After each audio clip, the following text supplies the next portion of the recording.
Hello दोस्तों। तो दोस्तों बड़ी खुशखबरी आ चुकी है क्योंकि हमारी IBACIO की वैकेंसी आ चुकी है। ठीक, तो मैं आज उसके बारे में पूरा नोटिफिकेशन को डिटेल में बताने वाला हूँ। ठीक, तो देखो ये जो वैकेंसी है मतलब अब पता नहीं क्यों हर बार कंटिन्यूसी ही आ रही है। मतलब पहले आई थी ये 2017 में, ठीक, और फिर उसके बाद आई थी 20 में, और अब 2 साल पहले आई थी 23 में, ठीक, और अब आई है 25 में। आज इसका नोटिफिकेशन आया है और 2 से 4 दिन पहले हमें पता पड़ गई थी क्योंकि शॉर्ट नोटिस जारी हो गया था। ठीक, तो लेकिन इस बार जो बढ़िया बात है वो ये है कि वैकेंसी बहुत ज्यादा आई है। मतलब जो पिछली जो 3 वैकेंसी है ना, उनमें इतनी वैकेंसी नहीं थी। उनमें लगभग, अगर मैं 2017 की बात करूं तो जब 2000 के समथिंग थी, ठीक, 2017 के 2000 जो वैकेंसी थी वो थी 2020 में, ठीक, और जो 2023 में थी वो थी 1000 के समथिंग। लेकिन इस बार जो आई है वो आई है 3777।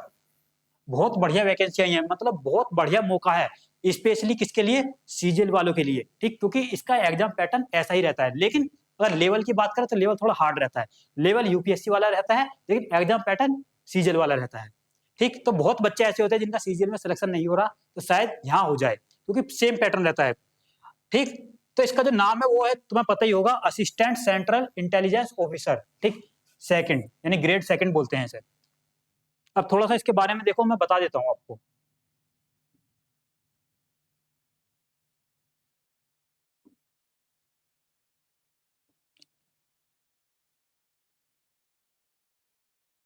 देखो ये जो पोस्ट है, ठीक, ये लेवल 7 के अंतर्गत आती है। मतलब जो सीजीएल में जितने भी इंस्पेक्टर होते हैं, चाहे जीएसटी इंस्पेक्टर हो, इनकम टैक्स इंस्पेक्टर हो, ठीक, उसके ही इक्विवेलेंट ये पोस्ट है। ठीक, जो भी हमारे सीजीएल में एएसओ होते हैं यानी असिस्टेंट सेक्शन ऑफिसर, वो भी लेवल 7 के अंतर्गत आते हैं। और ये जो पोस्ट है ये भी लेवल 7 के अंतर्गत आती है। तो इसमें जो सैलरी बनेगी वो उतनी ही सैलरी बनेगी, बल्कि उनसे ज्यादा ही बनेगी, क्योंकि इसमें एक अलाउंस और मिलता है, स्पेशल सिक्योरिटी अलाउंस। ठीक, लगभग वो बेसिक पे का 20% मिलता है। तो इसलिए यानी कि जो सीजीएल में जो लेवल 7 की पोस्ट होती हैं उनसे भी कहीं ज्यादा सैलरी बनती है इसमें। और इसमें तो शायद 1 महीने की एक्स्ट्रा सैलरी मिलती है। मतलब साल में 12 महीने होते हैं तो 13 महीने की सैलरी मिलती है यहाँ। ठीक, तो इसमें लगभग कह सकते हैं मतलब ग्रोस सैलरी 1 लाख प्लस जाती है। मतलब 1 लाख प्लस। तो देख सकते हैं कितना बढ़िया मौका है। तो ग्रोस सैलरी 1 लाख प्लस होती है। ये लेवल 7 के अंतर्गत आती है, जिसका यानी कि 44,900 क्या होता है, बेसिक पे होता है। और देखो नंबर ऑफ वैकेंसी 3717 है, 3717। और देखो यूआर में कितनी है, 1537, और ईडब्ल्यूएस में 442, और ओबीसी में 946। पिछली बार जो थी वो 975 थी शायद वैकेंसी। अब की बार देख सकते हो मतलब ओबीसी में ही 946 है। ठीक, तो बहुत बढ़िया मौका है। अगर मैं बात करूं यानी ऐसे मतलब इसकी क्वालिफिकेशन की, तो कुछ नहीं है, बस इसमें क्या चाहिए, इसमें नॉर्मल ग्रेजुएशन ही चाहिए। ठीक, ग्रेजुएशन बस, और कुछ नहीं चाहिए, ग्रेजुएशन चाहिए। लेकिन जो यहाँ लिख रहा है डिजायरेबल क्वालिफिकेशन यानी कि नॉलेज ऑफ कंप्यूटर, यानी ये डिजायरेबल है, मतलब आपको कंप्यूटर की बस नॉलेज होनी चाहिए, ये कह रहा है। मतलब ऐसा नहीं कि कंप्यूटर कोई सर्टिफिकेट चाहिए, बस खाली आपको ग्रेजुएशन ही चाहिए इसमें, बस और कुछ नहीं चाहिए। अगर मैं एज लिमिट की बात करूं तो वही 18 से 27 ईयर ये। ठीक, एज कितनी है, 18 से 27 ईयर। लेकिन जो एससी और एसटी है उन्हें 5 साल का क्या मिलेगा, रिलैक्सेशन। और जो ओबीसी है उसे कितना मिलेगा, 3 साल का रिलैक्सेशन मिलेगा। ठीक,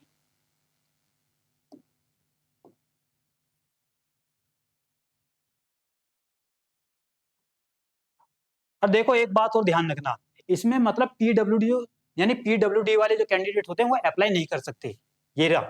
ठीक, उनके लिए ये जॉब सूटेबल नहीं है।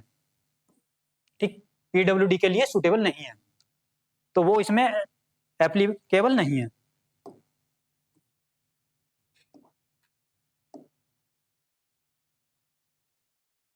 अब देखो थोड़ा सा मैं इसके एग्जाम पैटर्न वगैरह के बारे में बताता हूँ। ठीक, यानी कि इसका जो एग्जाम होता है उसमें यानी कि 5, यानी अगर मैं टीयर 1 की बात करूँ मतलब इसका जो एग्जाम पैटर्न है वो टीयर 1 होएगा, टीयर 2 होएगा, फिर इंटरव्यू होएगा।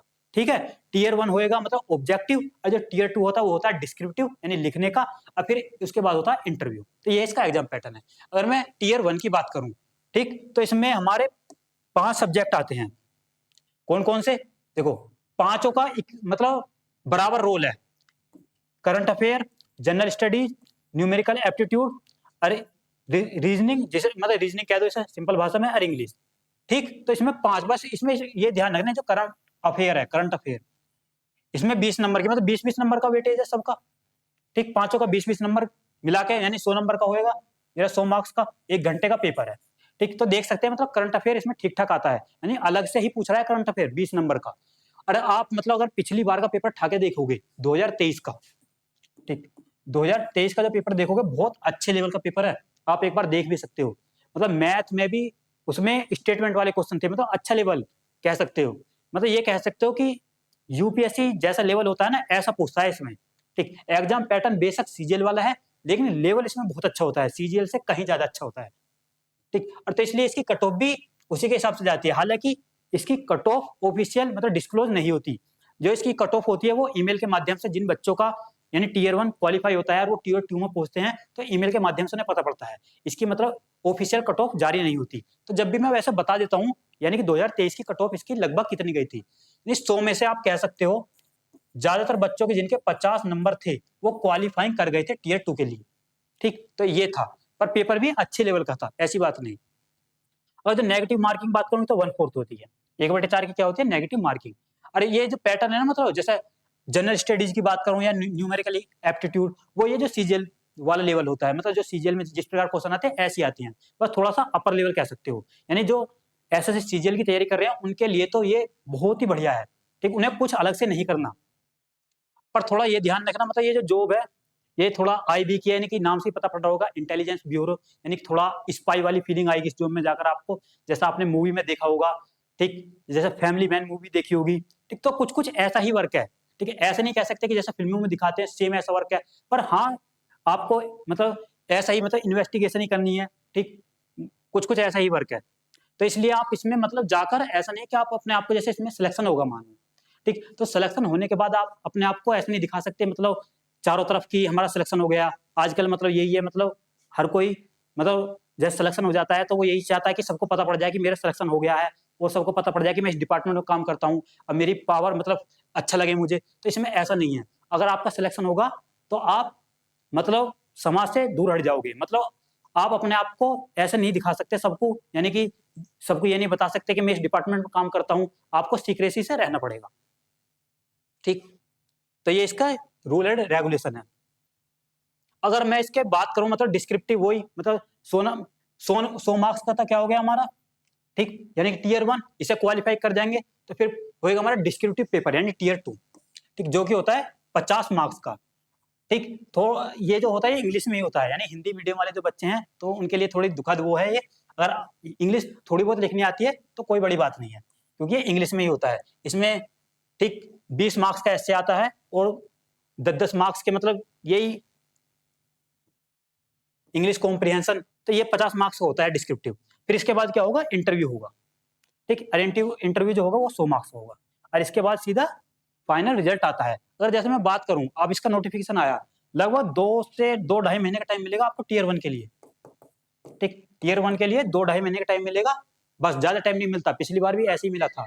फिर उसके बाद 2 ढाई महीने लगभग 3 महीने उसके बाद टीयर 2 हो जाता है, फिर उसके 2-3 महीने बाद इंटरव्यू, यानी कि पूरा प्रोसेस अगर मैं पूरे प्रोसेस की बात करूं तो 1 साल में खत्म हो जाएगा पूरा प्रोसेस, ठीक है।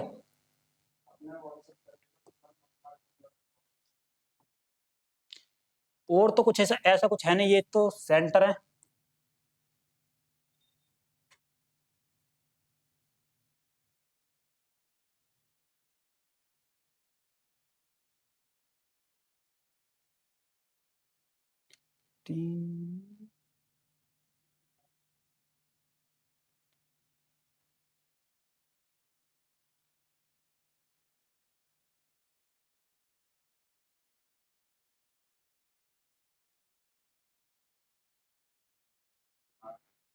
देखो बस आप ये देख सकते हो मतलब जो फोटोग्राफ आपको फोटोग्राफ की जो इमेज होनी चाहिए किस साइज में होनी चाहिए, ठीक। तो साइज यानी कि 35x45 ये साइज होना चाहिए, 35x45, और हमारा यानी कितने इसका 100 से 200 केबी के बीच होनी चाहिए, ठीक। फोटोग्राफ 100 से 200 केबी के बीच, अगर सिग्नेचर की बात करूं तो होनी चाहिए 80 से 150 केबी के बीच। तो बस यही ध्यान रखना है आपको, ठीक है। तो उम्मीद करता हूँ कि आपको ये इन्फॉर्मेशन अच्छी लगी होगी। अगर आप मतलब इस जॉब के लिए सूटेबल हैं, अगर आपको ये जॉब अच्छी लगती है, ठीक है, आपको पसंद है, मतलब ऐसे डिपार्टमेंट में काम करो जिसमें आप मतलब देश को फ़ायदा कर सको, ठीक, तो आप इसका फॉर्म ज़रूर भरिए, ठीक। लेकिन इसकी तैयारी भी अच्छे तरीके से करनी पड़ती है। ऐसे ही नहीं कि मतलब कि वैकेंसी ज़्यादा है तो ऐसे ही सिलेक्शन हो जाएगा, नहीं।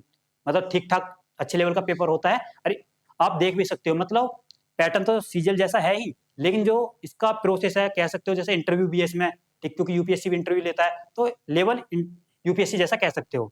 तो बढ़िया वैकेंसी है स्पेशल सीजीएल वाले कैंडिडेट के लिए।